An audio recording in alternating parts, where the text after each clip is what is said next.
সুধী বৈষ্ণব ভক্তবৃন্দ, প্রণাম রইল আপনাদের চরণে। প্রণাম রইল আমার শ্রী গুরুদেবের চরণে। প্রণাম জানাই অনন্তকোটি বিশ্ব ব্রহ্মাণ্ডের নায়ক শ্রী ব্রজেন্দ্র নন্দ নন্দনের চরণে। সুধী বৈষ্ণব ভক্তবৃন্দ, ধারাবাহিক অনুযায়ী আজ আমরা দ্বিতীয় অধ্যায়ের শ্রীমদ্ ভগবদ গীতার দ্বিতীয় অধ্যায়ের সাংখ্যযোগ 25 নং শ্লোকটি উপস্থাপন করব। আসুন আমরা সকলে মনোযোগী হই। অজ্ঞানতিমিরান্ধস্য জ্ঞানাঞ্জনশলাকয়া চক্ষুরুন্মীলিतं येन তস্मै শ্রী গুরুবে নমঃ।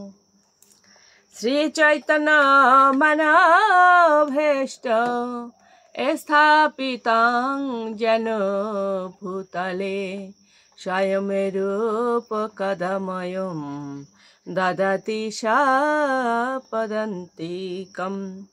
বন্দে অহং শ্রীগুরু শ্রীতপাদকমলং শ্রীগুরুন বৈষ্ণবং চ শ্রীরূপং সাগ্রজাতং সহগণরঘুনাথং বিতং তং সজীবম সাদ্বৈতং সাবধূতং পরিজন সহিতং কৃষ্ণ চৈতন্য দেবং শ্রী রাধা কৃষ্ণ পাদন সহগণ ললিতাং শ্রী বিশাখানিতং চ। নমোऽয়ং বিষ্ণুপাদায় কৃষ্ণ পৃষ্ঠায় ভূতলে শ্রীমতে মহানাম স্বামিনীতে নমামি হে। বাঞ্ছা কল্পতরুভ্যশ্চ কৃপা সিন্ধুভ্যেব চ পতিতানাং পাবনেভ্যো বৈষ্ণবেভ্যো নমো নমো। গুরু কৃপা হি কেবলম, গুরু কৃপা হি কেবলম, গুরু কৃপা হি কেবলম। ওম বন্দে ব্রহ্ম শিবরাধ্যং পঞ্চতত্ত্বস্বরূপিণং শ্রী হরিপুরুষং বন্দে শ্রী জগৎবন্ধু সুন্দরম। ওম হে কৃষ্ণ করুণা সিন্ধু দীনবন্ধো জগৎপতে গোপেশ গোপিকা কান্ত রাধা কান্ত নমস্তুতে। কৃষ্ণায় বাসুদেবায় হরয়ে পরমাত্মনে প্রণত ক্লেশনাশায় গোবিন্দায় নমো নমো। ওম নমো ব্রহ্মণ দেবায় গো ব্রাহ্মণ হিতায় চ জগদীধায় কৃষ্ণায় গোবিন্দায় নমো নমো। জয় জয় শ্রীকৃষ্ণ চৈতন্য প্রভু নিত্যানন্দ শ্রী অদ্বৈত গদাধর শিবাসাদি গৌর ভক্তবৃন্দ। হরে কৃষ্ণ কৃষ্ণ কৃষ্ণ হরে হরে, হরে রাম রাম রাম হরে হরে। ওম শ্রী পরমাত্মনে নমঃ। ওম শ্রীমদ্ ভগবতে শ্রীগীতায় নমঃ। শ্রীমদ্ ভগবদ গীতা তৃতীয় অধ্যায় সাংখ্যযোগ, শ্লোক সংখ্যা 25। অব্যক্ত অয়ম অচিন্ত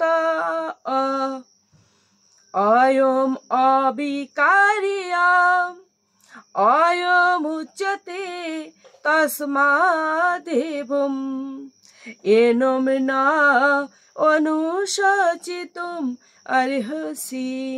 অনুবাদ: এই আত্মা অব্যক্ত অচিন্ত অধিকারী বলে শাস্ত্রে উক্ত হয়েছে। অতএব এই সনাতন সর্বাবগত হয়ে দেহের জন্য তোমার শোক করা উচিত নয়। সুধী বৈষ্ণব ভক্তবৃন্দ, আমরা অনুবাদ শ্রবণ করলাম, তবে আমার ওই সংস্কৃত উচ্চারণ করতে করতে সেটা হয়ে যায় আত্মা বলে ফেললাম, কিন্তু অনুবাদের সময় এটা আত্মা বলা উচিত ছিল। যাই হোক, আত্মা বললেও ভুল নাই। তাৎপর্য কি বলা হয়েছে? পূর্বে বলা হয়েছে জড় জাগতিক বিচারে আত্মার আয়তন এত সূক্ষ্ম যে সবচেয়ে শক্তিশালী অনুবীক্ষণ যন্ত্রের সাহায্যেও তাকে দেখা যায় না, তাই সে অদৃশ্য। আত্মার অস্তিত্বকে পরীক্ষামূলকভাবে বা বৈজ্ঞানিক গবেষণার দ্বারা প্রমাণ করা যায় না। এর একমাত্র প্রমাণ হচ্ছে শ্রুতি প্রমাণ বা বৈদিক জ্ঞান। আত্মার অস্তিত্ব আমরা সবসময়ই অনুভব করতে পারি। আত্মার অস্তিত্ব সম্বন্ধে কারো মনেই কোনো সন্দেহ থাকা উচিত নয়। তাই এই বৈদিক সত্যকে আমাদের গ্রহণ করতেই হবে, কারণ এছাড়া আর কোনো উপায়েই আত্মার অস্তিত্বের এই নিগূঢ় তত্ত্বকে জানতে পারা যায় না। উচ্চতর কর্তৃপক্ষের উপর নির্ভর করে আমাদের অনেক কিছুকেই স্বীকার করতে হয়। আমাদের পিতৃ পরিচয় যেমন মায়ের কাছ থেকে জানা ছাড়া আর কোনো উপায়েই জানতে পারা যায় না, এবং মায়ের প্রদত্ত পিতৃ পরিচয়কে যেমন আমরা অস্বীকার করতে পারি না, আত্মা সম্বন্ধেও তেমন বৈদিক জ্ঞান বা শ্রুতি প্রমাণ ছাড়া আর কোনো উপায়েই জানা সম্ভব নয়। পক্ষান্তরে বলা যায় মানুষের সীমিত ইন্দ্রিয়লব্ধ জড় জ্ঞানের দ্বারা কখনোই আত্মার তত্ত্ব উপলব্ধি করা যায় না। বেদে বলা হয়েছে আত্মা হচ্ছে চেতন, আত্মার থেকেই সমস্ত চেতন প্রকাশ হয়। এই আত্মা, এই সত্যকে আমরা অনায়াসে স্বীকার করতে পারি এবং তীর্থ দ্বারা উপলব্ধি করতে পারি। তাই যারা বুদ্ধিমান তারা এই বৈদিক সত্যকে স্বীকার করেন। দেহের পরিবর্তন হলেও আত্মার কখনো কোনো পরিবর্তন হয় না। চির অপরিবর্তনীয় আত্মা চিরকালই বিভু চৈতন্য পরমাত্মার পরমাণু সদৃশ অংশরূপেই বিদ্যমান থাকে।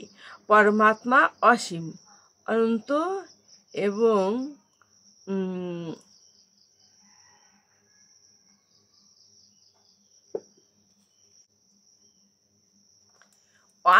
এবং আত্মা পরমাণু সদৃশ। আত্মার কখনো কোনো রকম পরিবর্তন হয় না, তাই সে চিরকালই পরমাণু সদৃশই থাকে।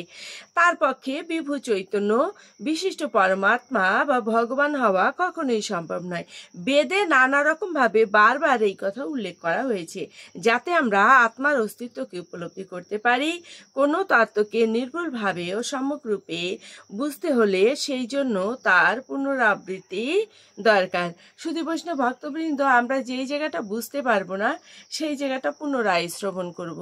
শ্রবণ করতে করতে একসময় সহজবদ্ধ হয়ে যাবে এবং অবশ্যই আমি এটা বুঝতে পারবো। যারা আমরা প্রথমে বুঝতে পারি না তারা অবশ্যই বুঝতে পারবো। শ্রীমদ্ ভগবান গীতা হচ্ছে আপনার জীবন চলার পাথেয়, ইহকাল এবং পরকালের শান্তি। অবশ্যই আপনারা শ্রীমদ্ ভগবদ গীতা পাঠ করবেন। শ্রীমদ্ ভগবদ গীতা পাঠ ছাড়া জীবের মুক্তির কোনো উপায় নেই। শ্রীমদ্ ভাগবত বা গীতা মাহাত্ম্য বলা হয়েছে। শুধু বৈষ্ণব ভক্তবৃন্দ, আসুন আমরা মাহাত্ম্য শ্রবণ করে বেরিয়ে যাই। ওম শ্রী পরমাত্মনে নমঃ। ওম শ্রীমদ্ ভগবতে সীতায় নমঃ।